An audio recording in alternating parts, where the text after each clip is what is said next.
बिस्मिल्लाहिर्रहमानिर्रहीम।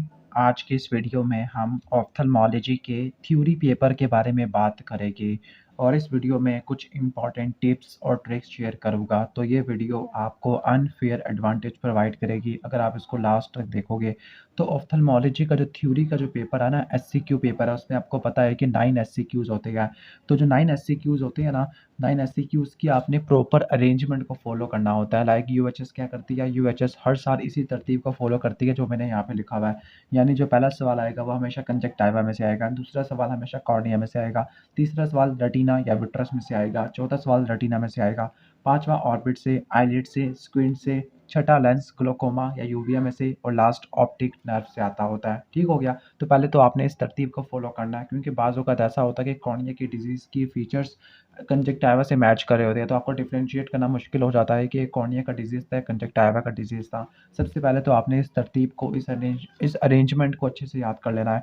अब हम आ जाते हैं, सबसे पहला सवाल आपने देखा तो वो कंजक्टिवा का था। अब कंजक्टिवा में से जो सवाल आता है 90% केसेस के अंदर जो सवाल आता है ना, आपको पता है कि स्प्रिंग गिटार में से आ सकता है, नंबर 2 ट्रैकोमा में से आ सकता है, हम यहाँ पे लिख लेते हैं, वर्नल गिटार से आ सकता है, ट्रैकोमा में से आ सकता है। ओके।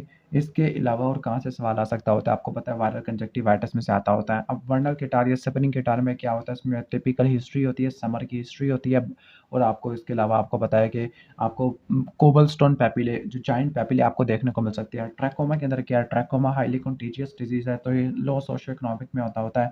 इसमें आपको क्या देखने को मिलेगा, इसमें आपको हर्बर्ट स्पीड्स, पता नहीं इस टाइप की चीज़ें देखने को मिलती होती है। ठीक है। और तीसरा था वायरल वाला।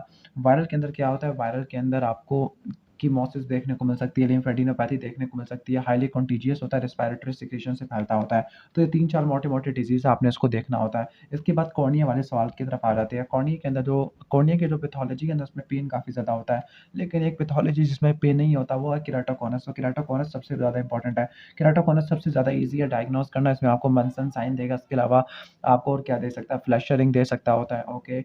और ऑयल ड्रॉपलेट साइन है, और प्रोग्रेसिव मायोपिया, एस्टिग्मेटिज्म की हिस्ट्री होगी, केराटोकॉनस में ये होता है। इसके अलावा बैक्टीरियल कॉर्नियल अल्सर है, फंगल कॉर्नियल अल्सर है, और इसके अलावा डेंड्रिटिक अल्सर है। डेंड्रिटिक अल्सर में आपको ब्रांचिंग पैटर्न देखने को मिलेगा। इसके अलावा नर्व्स की सेंसेशन खत्म हो जाती है वायरसेस के अंदर, तो ये तो आ जाएगा। फंजाई के अंदर क्या होता है, फंजाई के अंदर वेजिटेटिव मैटर की इंजरी आती है। और बैक्टीरिया में क्या आएगा, बैक्टीरिया में पस की फॉर्मेशन होती है, लाइट ग्रीन येलो हेजीनेस आपको देखने को मिलती होती है। क्लियर। तो इस तरीके से कॉर्निया का सवाल आ जाएगा। इसके बाद अगला तीसरा रेटिना और विट्रस का आता होता है। रेटिना या विट्रस के अंदर एक बात है कि विट्रस में से एक ही चीज़ आती होती है, विट्रस हेमरेज है, ऊपर केराटोकॉनस आ जाएगा और अल्सर आ गया। ओके। विट्रस के अंदर मेनली विट्रस हेमरेज है। विट्रस हेमरेज कैसे डायग्नोस करोगे, डायबिटिक रेटिनोपैथी के अंदर बहुत तेज़ी से ना वीएन लॉस हो गया है, progressively sudden painless loss of VN है डायबिटिक रेटिनोपैथी के अंदर। ठीक हो गया। तो वो विट्रस हेमरेज है, या ट्रॉमा की वजह से विट्रस हेमरेज हो सकता होता है, इंट्राओकुलर इंजेक्शन की वजह से विट्रस हेमरेज होता है। बाकी जो सवाल आता है वो रेटिना में से आ सकता होता है। 2 सवाल रेटिना में से आ सकते होते हैं अगर विट्रस से नहीं आता। रेटिना के अंदर आपको डायबिटिक रेटिनोपैथी काफ़ी इंपॉर्टेंट है। डायबिटिक रेटिनोपैथी कैसे डायग्नोस करते होते हैं, इसमें आपको फ्लेम शेप हेमरेजेस देखने को मिलता है, माइक्रो एन्यूरिज्म आती है, मैक्यूलोपैथी देखने को मिलता होता है। इसके अलावा central retinal vein occlusion, central retinal artery occlusion. Okay. Central retinal artery occlusion के अंदर चेरी रेड सपोर्ट आते हैं इसके अंदर, जबकि सेंट्रल रेटिनल वेन ओक्लियन के अंदर flame shape haemorrhages, okay, cotton wool spots, okay, ये सब चीज़ें आपको देखने को मिल सकती है चारों क्वाड्रेंट के अंदर। और इसके अलावा और क्या सवाल आ सकता होता है इसके अंदर, सेक्शन के अंदर रेटिनाइटिस पिगमेंटोसा, जिसके अंदर आपको पिगमेंटरी डिस्ट्रॉफी देखने को मिलती है, वो आपको देखने को मिल सकता है। ऑर्बिट वाले सेक्शन के अंदर आ जाते हैं। ऑर्बिट वाले सेक्शन के अंदर हम आ जाते हैं, तो ऑर्बिट वाले में जो सवाल सबसे इंपॉर्टेंट है ना, थायराइड ऑप्थेल्मोपैथी है, जिसके अंदर आपको प्रोप्टोसिस वाला देगा। प्रोप्टोसिस का होगा, ग्रेविस डिजीज का सिनेरियो होगा, फीमेल्स के अंदर 40 ईयर्स वाले में काफ़ी ज़्यादा कॉमन होता है। इसके अलावा ऑर्बिटल सेलुलाइटिस है। ऑर्बिटल सेलुलाइटिस के अंदर जो टिपिकल हिस्ट्री होती है, इसके अंदर साइनोसाइटिस होता है। ठीक हो गया। आपने इसको नोट करना होता है, काफ़ी ज़्यादा पेनफुल होता है। आई मूवमेंट के अंदर आपको पेन फील होता है। आई मूवमेंट के अंदर पेन फील होता है तो वो ऑप्टिक न्यूराइटिस के अंदर भी होता है, रेट्रोबल्बर ऑप्टिक न्यूराइटिस, लेकिन वो 30 साल वाली में होगा, और इसमें कलर ब्लाइंडनेस भी आपको देखने को मिलती होती है। आईलिड वाले सवालों में, आईलिड का सबसे ईजी सवाल होता है, मोस्टली टॉसिस में से सवाल आता होता है, लेकिन एक्ट्रोपियन एंट्रोपियन से भी आ सकता होता है।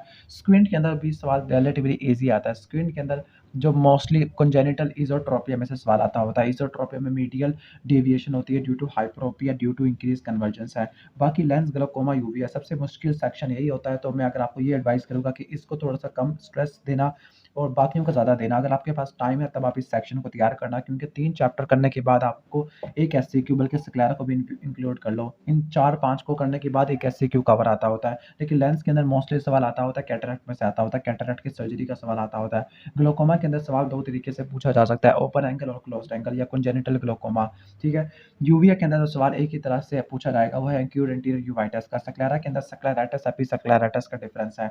ऑप्टिक नर्व के अंदर सवाल 2 तरीके से आता होता है, 2 सवाल आते हैं, 2 सवाल पैपिला एडीमा और ऑप्टिक न्यूराइटिस वाला, ठीक है।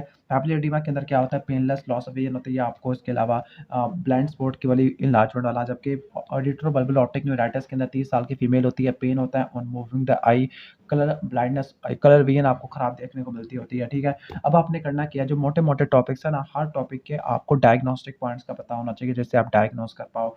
तो जो डायग्नोस्टिक पॉइंट्स है ना, वो मैं इस वीडियो की डिस्क्रिप्शन में ड्राइव लिंक दे रहा हूँ ज्ञान वालों का, तो वहाँ पर आप उस पीडीएफ को डाउनलोड कर सकते हो। उसमें हर इंपॉर्टेंट टॉपिक्स के ऑप्थेल्मोलॉजी की स्पेसिफिक बात करूँगा। फॉर एग्जांपल ट्रैकोमा है, तो ट्रैकोमा में क्या पॉइंट्स आपने नोट करने हैं। ये काफ़ी ज़्यादा यूज़फुल पीडीएफ है, आपने इसको अच्छे से तैयार करना है। तो उस पीडीएफ को देख लेना। मिलते हैं नेक्स्ट वीडियो के अंदर, तब तक के लिए अल्लाह हाफ़िज़।